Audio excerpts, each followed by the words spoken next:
All in. Okay, we're starting. All in. Don't want to hang out with us? Twister was so excited. Remember, it's all about trust. Are we apart? Are we united? No, of course I meant what I said.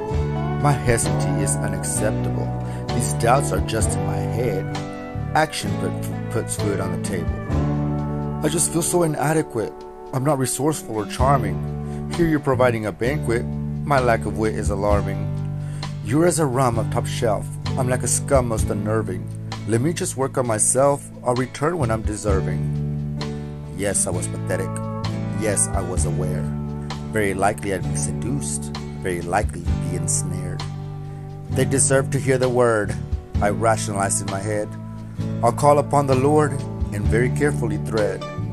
Even if I did succumb, once or twice as David and Samson, I'm committed to the church, to a God who paid the ransom. My unjudgmental loyalty, the humble meekness of a dove, would reflect classy royalty, would reflect agape love. Our bonds would be so thick, you'd want to hear what I'm saying. I knew taking those 2 hits was a gamble I'd be paying. I'd already exposed my suspicions. I'd already called her a bitch. Although it reads in efficiency, I blind the eyes of the witch. I already knew she could hear me.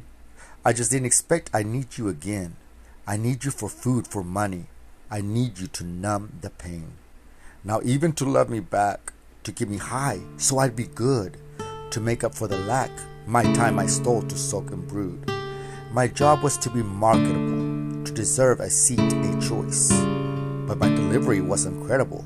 I couldn't rise above the noise. I realized that night I couldn't convince you, unless I convinced myself first. The driest lie my throat has swallowed, cursing me with an ending thirst. I had to split myself from me, as I forsook the lonely prude, traversed, relived pent memories. He zipped his pants as I lay nude.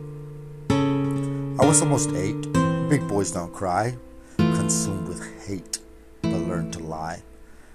I achieved the split from stone to fire, animalistic being led by desire, maintain the flesh alive with pleasure, forget the past, live without measure, family and friends are mere illusions, these lingering thoughts create confusion obvious and dangerous. You must be clear what you're about, now you're all in, or you're all out. You can only love me, she said. I was trying to enjoy myself on set, but I was confused. Should I be all about myself like Rizzy and Stevia, or should I be about them? Should I finally let loose, or should I remember my place? Be sick, but don't be sick. Be independent, but ask for permission. Dare not be offended under a complete submission. Do as I'm told, but suffer the consequences. Be aware of the cold, but remove the sweater. Exude only confidence, but know I'm no better.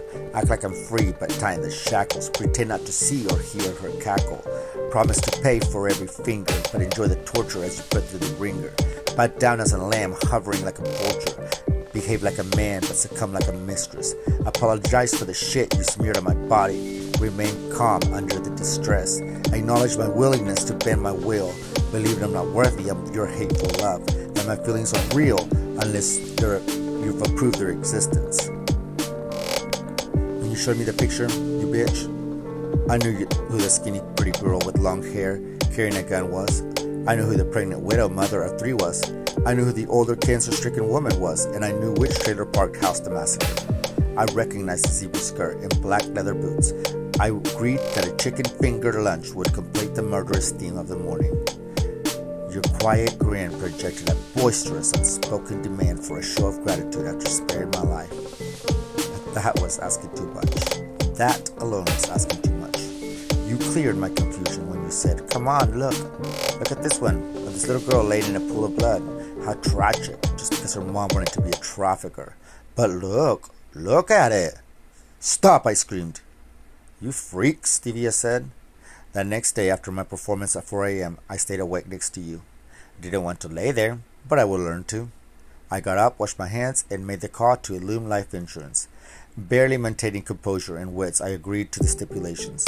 I must report frequently and wear a watch to monitor my health. I knew I was dying. I couldn't ignore the sudden inability to support my own body, the dramatic flailing of my limp anatomy as I collapsed headfirst into the corner of the dresser. How did that happen? Couldn't I have at least reached out with my hands to break the fall? I called and canceled the policy. Somehow I was still active despite the underwriter expressing his deepest regret that it must be canceled because I wasn't eligible until I got a driver's license. After the cancellation, my few escapes out of Tulsa, my refusal to return calls, and confessing I had no feelings for you, I was surprised you still wanted to meet me at Wood Springs Hotel. No, I wasn't surprised. You needed me more than I needed you. You needed to prove I wanted this all along. You needed to dissolve any suspicion I wasn't completely and utterly complacent with the terms of my existence. And I needed you to believe. I indeed was finally resigned to my fate. That day I was all in. This performance would cost me any chance of credibility or support from any fickle sympathizers also witnessing the show, courtesy of Stevia. This was a price I was willing to pay. In this performance, I was all in. Their fickle support had lost its appeal after I witnessed Rose's bravery and felt her sincerity, Yamari's unconditional adoration, my mother's unfailing love, and the softness of my own clean, unstained bed. The real Montes, all rights reserved.